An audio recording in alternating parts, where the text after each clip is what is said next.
Hi there, everyone. So this week we're going to do Kirchhoff's law rules. So you log on to Canvas, click on Modules, and then scroll down and click on Lab 5, Kirchhoff's rules, and that's for the activity and the data. The data can be, will be available, when it's due. So click on this data under the lab data, and the recording will be uploaded to lab instructions. Okay, so when you click on Kirchhoff's rule, the activity, you're going to see. Let me bring this up. So this is the descriptions of activity 5. So what is the purpose of this? The purpose of this experiment is that we want to verify Kirchhoff's rule, and so basically, Kirchhoff's rule consists of two rules. One is called the root rule, and one is called the junction rule. So, the loop rule is a direct consequence of conservation of energy, and junction rule is a direct consequence of the conservation of charge. So that's let me start by talking about the junction rule because it's easier. All right, so the junction rule basically can be represented by this diagram. Okay, so you see this, let's say you have a circuit, and the circuit you found that at this point, this is called the junction. We have I1 that's coming in, I2 is also coming into this this point, and I3 and I4 are leaving out of this junction. So by conservation of charge, then we can set up equations like this. So I1 plus I2 is going to be equal to I3 plus I4. So this is, this is like if you think of charge as a water, then you have like, and then these are the channels. So you have this one coming in, this one coming in, and this going, this is outgoing, this is outgoing. So very common sense, you can just deduce that what's coming in has to be equal to what's coming out. Okay, so that is what we call the junction rule. Now the root rule.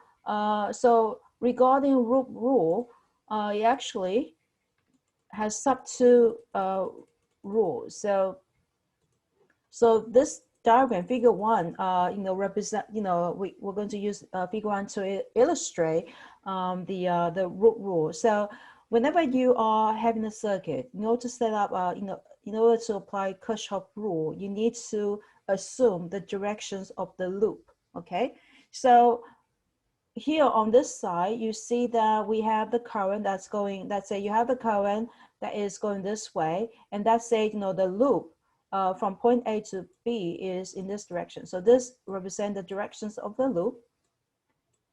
And then you have the directions of the current that's going rightward.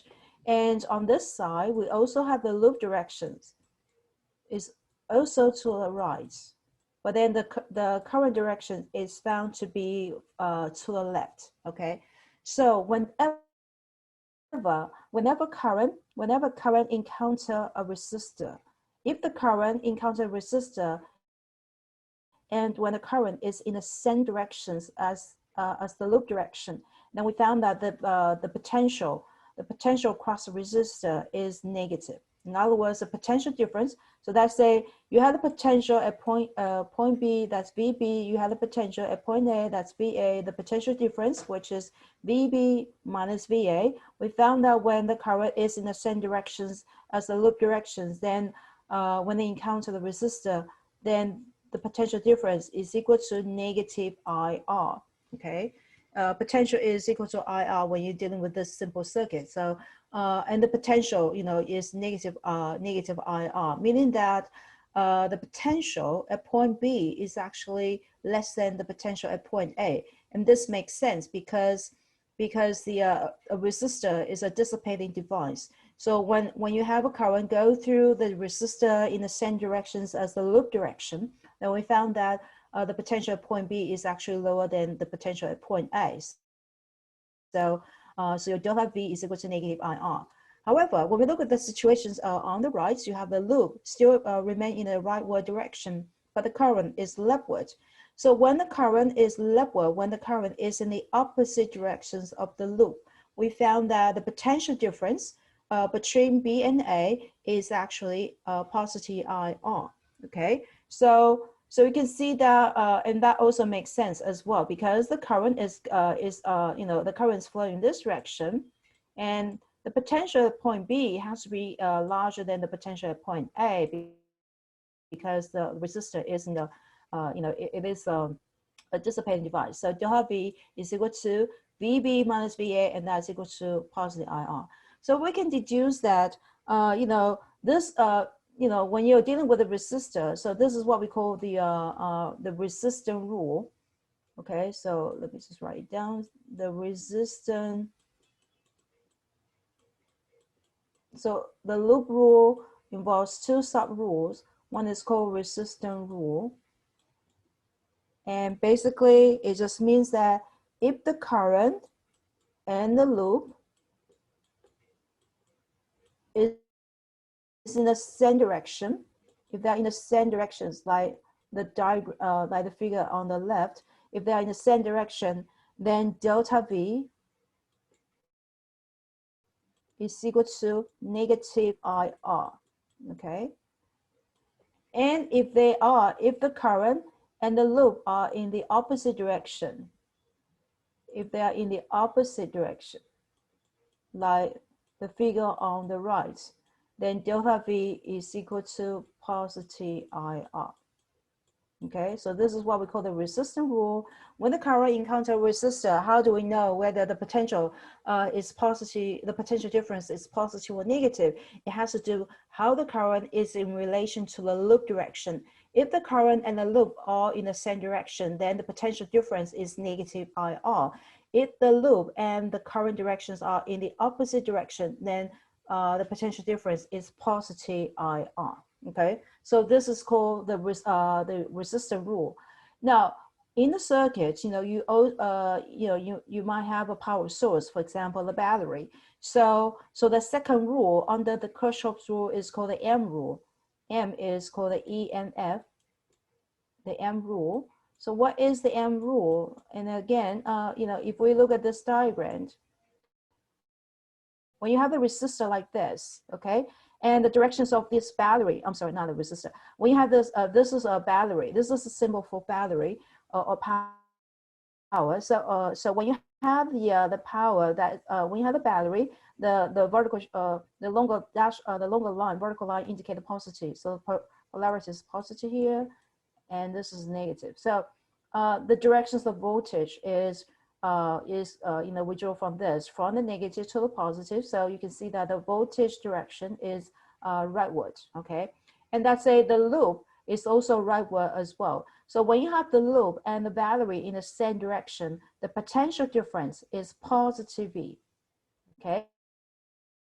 And that makes sense as well, because your VB is actually closer to the positive and your VA is actually close to the negative. So when you find the difference, VB minus VA, you get a positive V. So this is when voltage and the loop are in the same directions, then the potential difference is positive V. Now, on the other hand, if we change the directions of voltage, let's say now the voltage is pointing leftward, because the positive is on the left. So this is the direction of the voltage, and you still have the loop that's in the rightward direction. So when they are in the opposite direction, then the potential difference is negative V.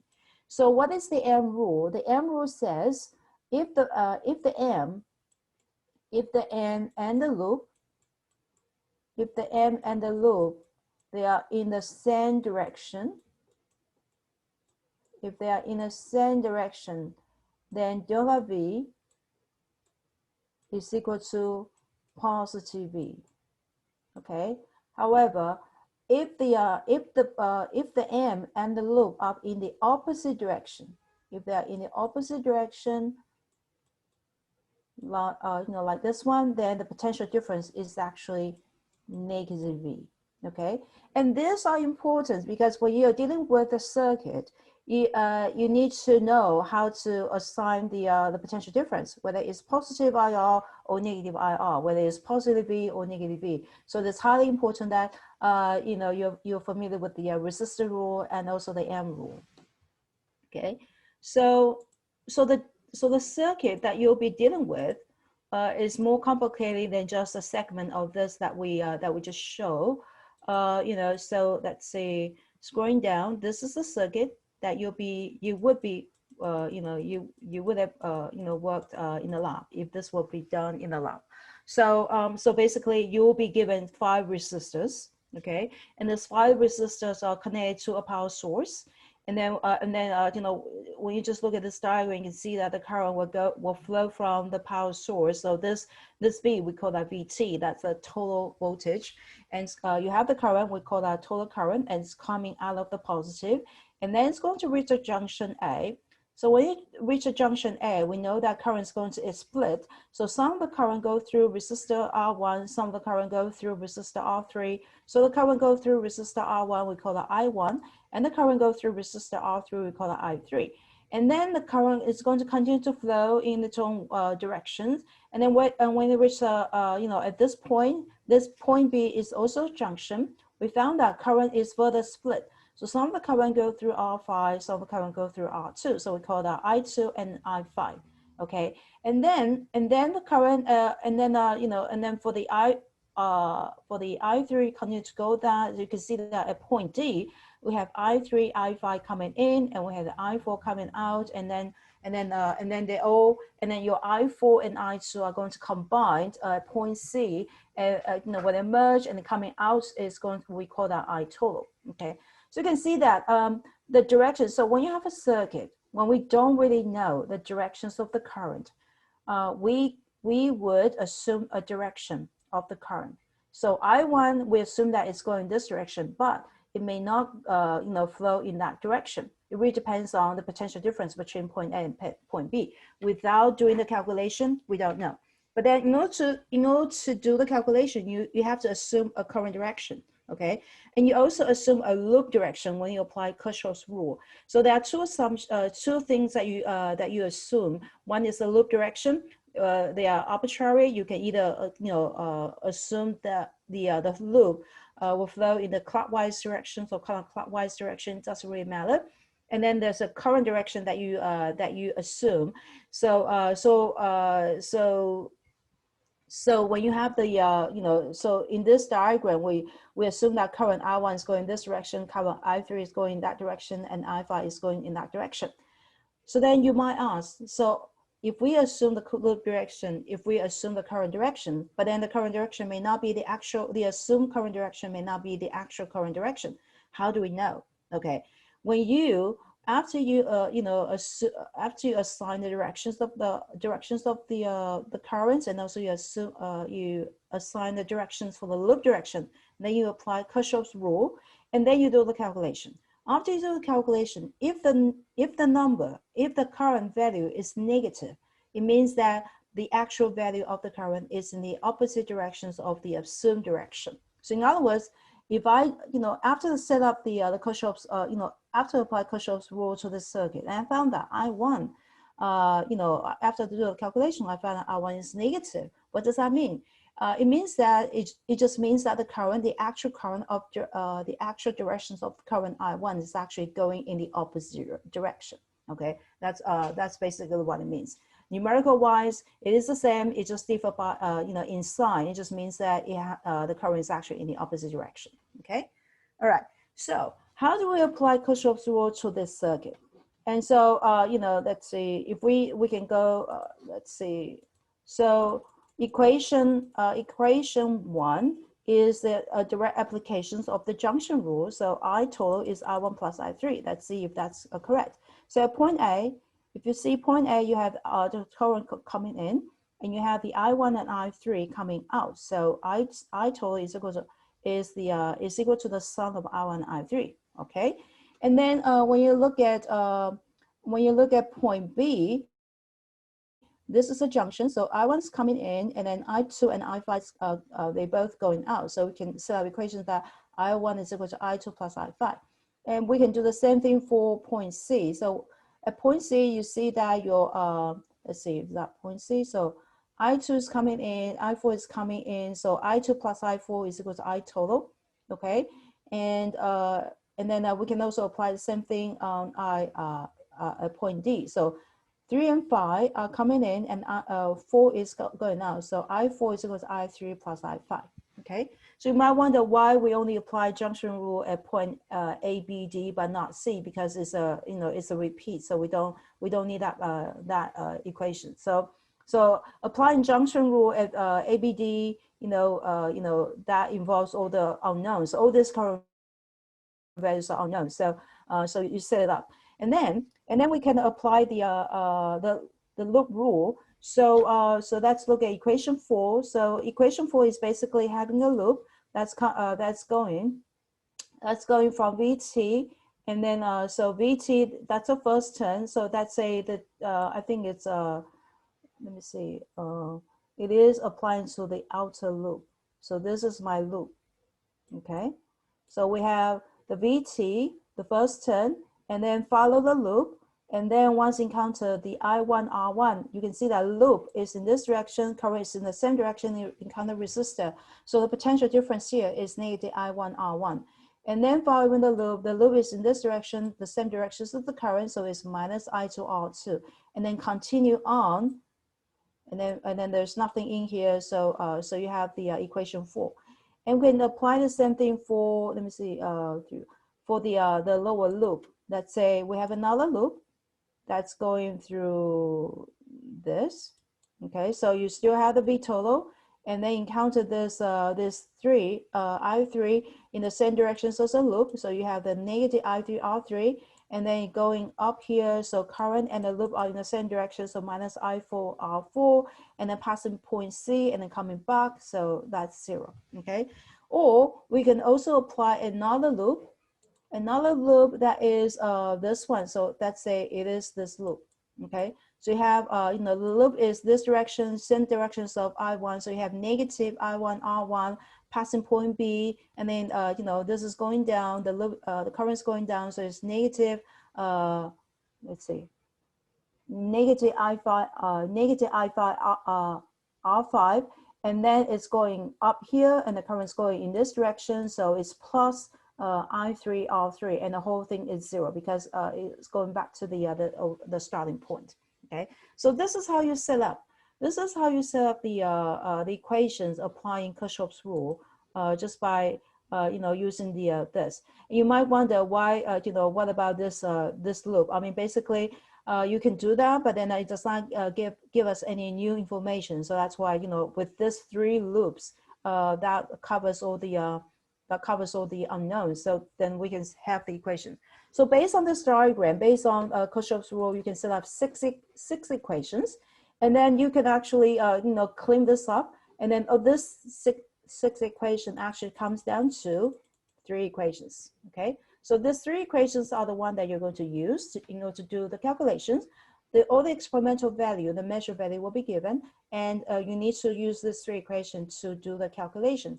And all these values, so you have the equations in front of you, all the currents value are unknown. Your VT, the V total, plug in a value of 10. So VT is known value. Your R1, R2, R3, they are very specified. You have to use specific numbers, otherwise you won't get the correct answer. So what are the values? Your R1, let me see, do they write it here? No, they don't. So let me see. Yeah, okay. So if you follow the steps, it will tell you what is R1. Let me see, I thought they have it. What is R1? Oh yeah, here. What is R1 value? What what each resistance value are? So I4. So I1, I'm sorry, R1, R4 has the value of 1,000 ohm. Okay, and then R3, I'm sorry, R2 has 560 ohm. That is your R2. Your R3 is 330, and R5 is 100. So when you apply, when you use equations, 3 through 9, all this resistive value has to be exactly like what's given here. Okay, all right, and then you just do the calculations. So after you do the calculation, you will figure out all the values of. So from this equation, we can see that the variable are I2, I4, and I5. So after you calculate these 3 current values, you plug into previous equations, to figure out your, the I3 and whatever current that's missing, or I1. Yeah. Okay. So then you'll have all the current information and the potential difference. The potential difference, let's say, what is V1, what is V2, then you just use, V1 is equal to I1 R1, V2 is equal to I2 R2, and so forth, to do the calculation. Okay. So to set up the circuit according to the diagram here, according to figure 3, you have this. How do we set it up? Using electronic board, and this is basically how you would do it. So this elegant clip is going to connect to a power supply. So this is connected to positive, and this is connected to negative. So you will have a resistor R1, this resistor R1 here. You have the R2, R3, R4, and R5. And then you will need a one wire here and one wire there, because if you remember, your R1 and R3 are have one side connected, and R2 and R4, they are connected here. So you have one wire lead here, resistor R2, one wire lead, and then R4, R2, R5, and then one wire. And then you need one wire lead from this all the way to here to complete the circuit. Okay, so that's basically this diagram. This diagram is set up. This circuit is set up based on figure 3. Okay, so this one from here all the way to the negative. Okay, and to measure the voltage. To measure voltage across each resistor, then you just use a voltmeter, and then clip on both ends. I will give you the voltage of each resistor, and then you click on these 2 springs. I'll give you the total voltage. To measure current, of course, you need to remove one lead of a resistor and insert your ammeter, so that the ammeter, let's say if you had the ammeter right here, you want to measure the current I1. So this is the ammeter, the positive is connected to this spring, and then this resistor will have this is the resistor, and this is the lead that's taken from the spring and connected to the negative of the ammeter, so that your ammeter is part of the circuit. Okay, and you do the same thing for the rest of the resistor. Okay, and so when you want to measure total resistance, so in this lab, of course, you want to measure resistance of each resistor. Remember, when you measure resistance of a resistor, you do not connect your resistor to the power supply. So in other words, you need to measure the resistance of the resistor before you set up the circuit. So you measure the resistance value individually. Okay, and then after you measure the resistance, then you and then you set up the circuit. And then you want to measure the total resistance after you set up the circuit. And then, so what you need to do is that just, without turning on the power supply should be disconnected from the from this location. And then you put your voltmeter on these 2 springs to measure the total resistance. Okay, and so the table, let me see. So the table will look like this.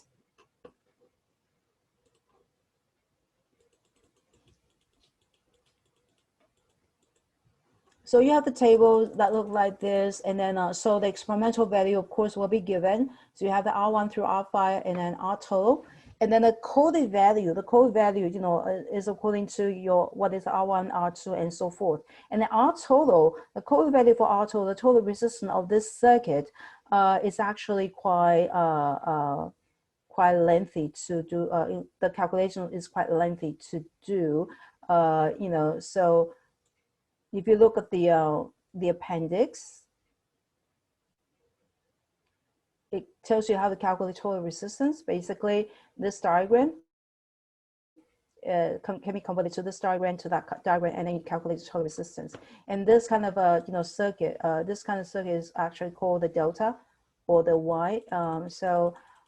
This is just for your information. Let's say you have 3 resistors kind of like this. You can't say that they are in parallel, they are in series. They are actually none of this. And this 3 resistors, when they connected like this, it can be converted to become like this, okay? And we can work in the reverse order, and then so that you can calculate, so your RA, your RB, and RC are in relation to R1, R2, and R3 like this. And then we can also have the delta converted to Y. So in other words, you have this, you have this each, this delta, and then we can convert it to in relation to what is RA and RC if you have the R1, R2, and R3, okay? And so, so applying to what we have here, so you can see that this is like basically you have the two, two diagrams like the previous one, and then this will each convert it to that and then that.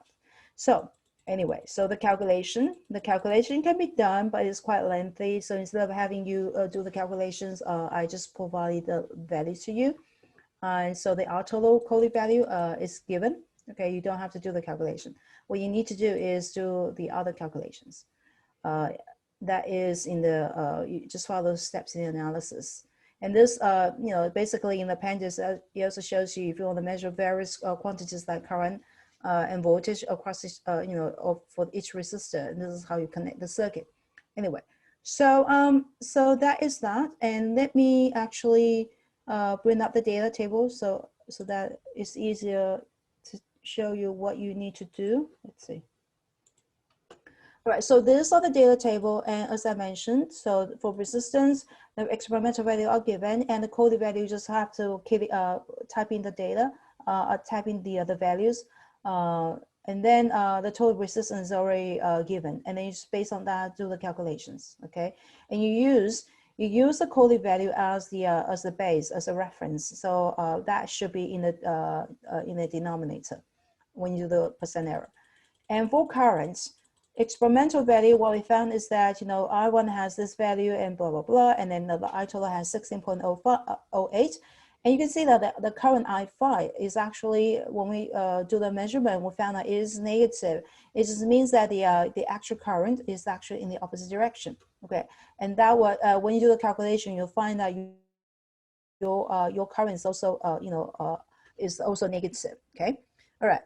And so, so apply Kirchhoff's rule, use equations 7 through 9 and to calculate 3 currents, and then plug into the first 2 equations to get the other 2 currents, and you'll get your current values, and then you can calculate the percent error.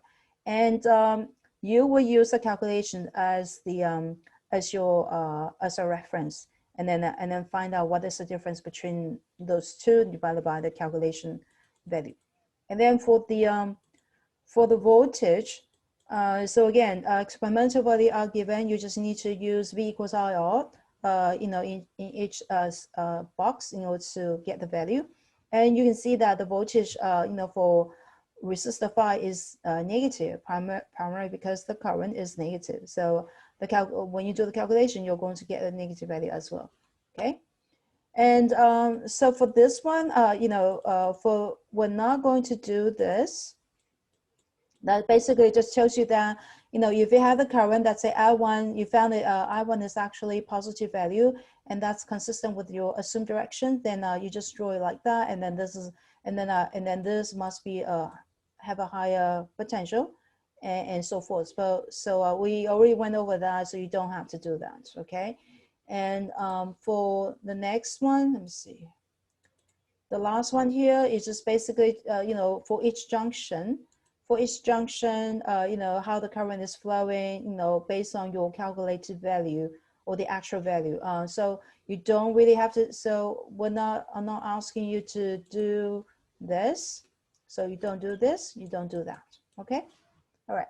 So the experiment itself, is heavily depend, for the current, work, you just have to focus on the focus on the calculations, applying Kirchhoff's rule compared to experimental value, and then for the sample calculation, you just need to show me, how you get. In fact, I want you to actually have your work, how to calculate using equations 7 through 9, how you calculate I5. So those are the, those. Let's go back to the equation. Let's go back to, let's see. so the calculation, for the sample calculation, I want you to show me how you solve I2, I5, and I4, and also, and then how you calculate I1 and I3. Okay, so this, you have to show me how to do that. And you can see that these are basically, these are the equation that has multiple, variables in equations. So you need to know how to solve, do the calculation so that you only have one unknown in one equations. You can see that these equations have three unknowns. These equations have two unknowns, and these equations have two unknowns. Okay, but then you have three equations, three unknowns, so you can solve for the unknowns. But you just need to decide what would be the best way to actually reduce the equation so that you only have one unknown in one equation, and then go from there. So I would suggest calculate I5 first, and then once you have I5, you can plug in to find the other currents. Okay. Alrighty, so that's basically what you want to do for this experiment.